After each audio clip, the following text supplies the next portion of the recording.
Remember, statistics is the collecting, organizing, and analyzing data. And today we are going to learn a new way of organizing our data, which helps us analyze it. And those are called box plots, otherwise known as box and whisker plots. And the reason why we call them box and whiskers is because they truly look like a box with some whiskers attached. Now, all box and whisker plots are based off of 5 points. And we can see we have a point with a dot, a dot, a dot, a dot, and a dot.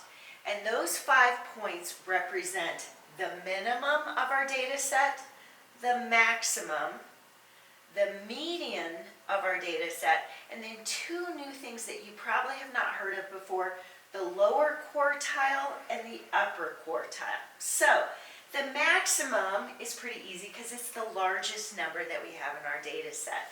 And the minimum is pretty easy because it's the smallest number we have in our data set. And the median you've done before, which is exactly the center of our data set. So we will talk about our lower and our upper quartiles in a moment, but the power of the box and whisker plot is that it divides our data into 4 equal groups, and each group represents 25%. So 25% of my data values fall here on my whisker, and that's called the first quartile. 25% of my data sets go from the second dot to the third, and it's inside the box, and that's called the second quartile. 25% of my data set falls between the third dot and the fourth dot, and that's called the third quartile. And the last 25% of my data set falls in the whisker on the right, which is the fourth quartile. So all of our data is being separated into groups of 25%. Now the box itself holds 50% of my data values, and they're the center 50%. We call that box the interquartile range. And if we take the upper quartile and we subtract the lower quartile, it gives us the size of our box. And it means the middle 50% of all of our data is going to sit between that upper and that lower quartile, and it shows us the spread of our data. So how does this really work? Well, first we have to have a data set. So here we have Sarah's test scores. And she got a 79%, 75, 82, 90, 75, 82, 78, 85, 78. And we want enough values so that we can actually analyze. So our first step always is to order our scores from smallest to largest. So when I've ordered it, I can see my smallest score is a 73 and my largest test score is a 90. And that instantly gives me my minimum and my maximum, the 2 easiest data points.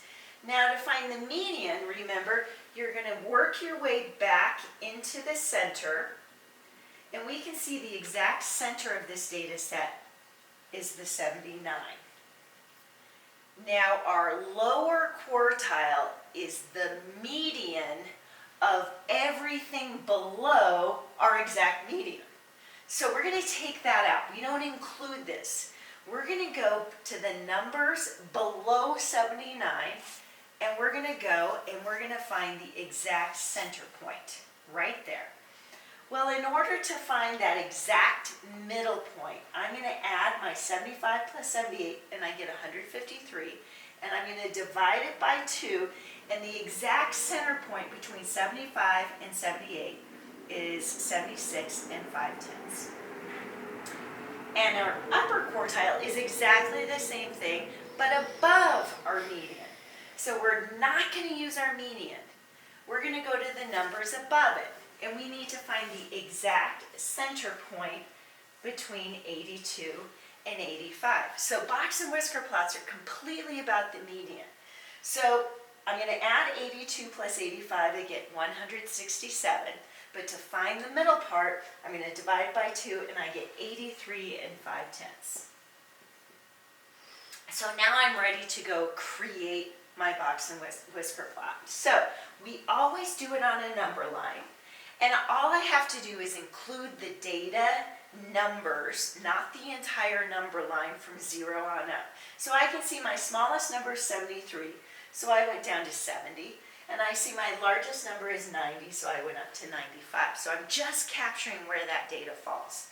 Now, I first plot my minimum, and notice you go above the number line and you just put a dot, and that minimum represented 73.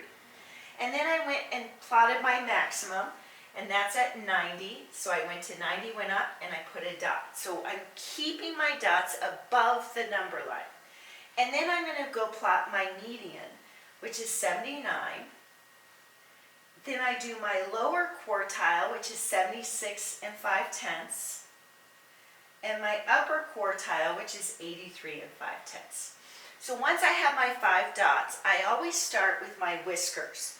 So you're going to take the first dot, connect it to the second dot as a whisker, and you're going to take the last dot and connect it to the fourth dot as a whisker.